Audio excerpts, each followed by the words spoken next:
से एक बड़ी खबर आपको बता दें, सतपाल महाराज और प्रेमचंद अग्रवाल की मुलाकात हुई है। प्रेमचंद अग्रवाल के आवास पर दोनों नेताओं की मुलाकात हुई है। तकरीबन आधे घंटे तक दोनों मंत्रियों के बीच बातचीत हुई है। दोनों नेताओं की मुलाकात से अब राजनीतिक गलियारों में चर्चाएं भी तेज हो गई हैं। तो मुलाकात काफी अहम मानी जा रही है सतपाल महाराज और प्रेमचंद अग्रवाल की। और आपको बता दें कि प्रेमचंद अग्रवाल के आवास पर इन दोनों नेताओं की मुलाकात हुई है और आधे घंटे तक दोनों मंत्रियों के बीच बातचीत हुई है। नेता हैं और आध्यात्मिक गुरु भी हैं, हमारे बहुत वरिष्ठ माननीय मंत्री हैं। वो आए थे, उन्होंने दशहरे की शुभकामनाएं दी है और मैंने भी उनको बधाई दी है। और चूँकि आप जानते हैं कि पर्यटन के क्षेत्र में हमारे केंद्र सरकार के द्वारा 2 पुरस्कार भी हमारे प्रदेश को मिले, मैंने उनको बधाई दी है।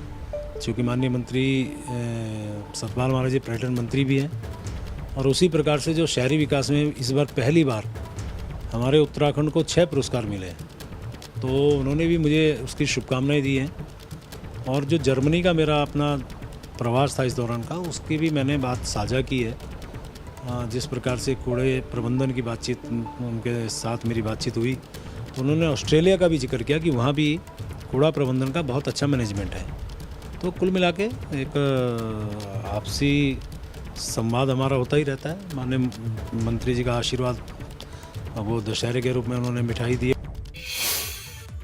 और चलिए इस खबर पर और ज्यादा जानकारी के लिए पंकज राणा इस वक्त सदा लाइव हमारे साथ जुड़ रहे हैं। पंकज, आधे घंटे दोनों नेताओं के बीच में मुलाकात हुई है, क्या कुछ मायने निकाले जा रहे हैं फिलहाल इस मुलाकात के? आइए देखिए, दोनों नेताओं की मुलाकात के बहुत कुछ मायने हैं। हालांकि देखिए, प्रेमचंद अग्रवाल की बात दर्शकों के सुनी है कि किस तरह से उन्होंने कहा है कि ये ऑफिशियल मुलाकात थी और पूरी तरह से इस मुलाकात में आपसी बातों को लेकर तमाम विभागीय चर्चा की गई है। लेकिन मुलाकात के कई मायने माने जा रहे हैं, क्योंकि सतपाल महाराज जी पिछले दौरान सरकार से काफ़ी नाराज़ हुए थे और उन्होंने कई कैबिनेट में भी हिस्सा नहीं लिया था और कई अपने विभागों के सचिवों से भी वो नाराज बताए जा रहे हैं। तो इन चीज़ों को लेकर साफ तौर पर कहा जा सकता है कि दोनों नेताओं की मुलाकात में इन बातों को रखा गया है कि किस तरह से समन्वय बनाया जाए। और वहीं दूसरी तरफ अगर देखेंगे तो आप विधानसभा भर्ती मामले में थोड़ा नजर दौड़ाइए पीछे की दौरान जाएं तो इसमें प्रेमचंद अग्रवाल का नाम आया था और विधानसभा अध्यक्ष रहते हुए उन्होंने कई भर्तियां कराई थी, जिसको लेकर विधानसभा अध्यक्ष ऋतु खंडूरी ने उन्होंने सभी लोगों को हटा दिया है। जिसके बाद लगातार ये चर्चाएं चलती रही कि विधानसभा अध्यक्ष रहते हुए जो भर्तियां उन्होंने कराई थी वो गलत तरीके से कराई थी और मंत्री पद पर रहते हुए उन्हें अब इस्तीफा देना होगा। तो इन तमाम चीज़ों को लेकर ये मुलाकात हुई है। इनमें संभवतः इन तरह की चर्चा हुई है कि किस तरह से आगे की राजनीति को आगे लेके जाना है, क्योंकि प्रेमचंद अग्रवाल से हमारी बात हुई है, उन्होंने साफ कहा है कि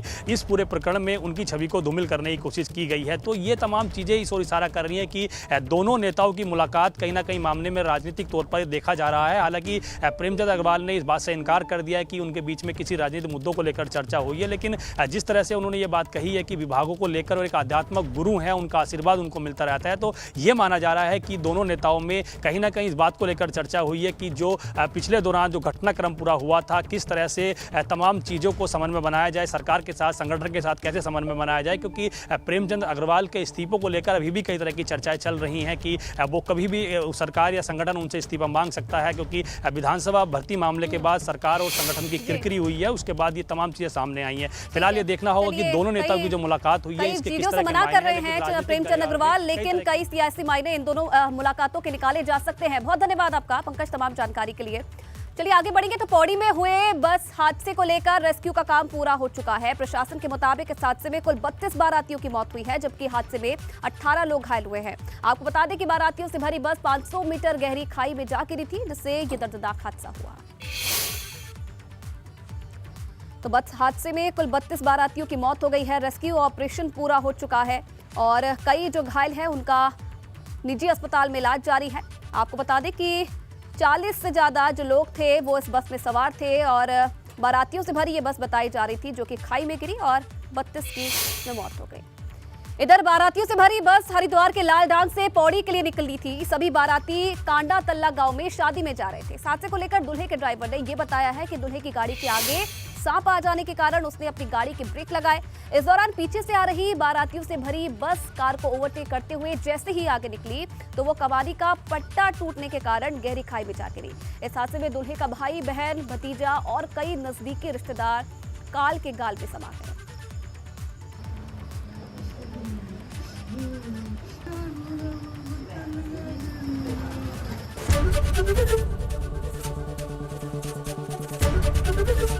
एबीपी गंगा, खबर आपकी, जुबान आपकी।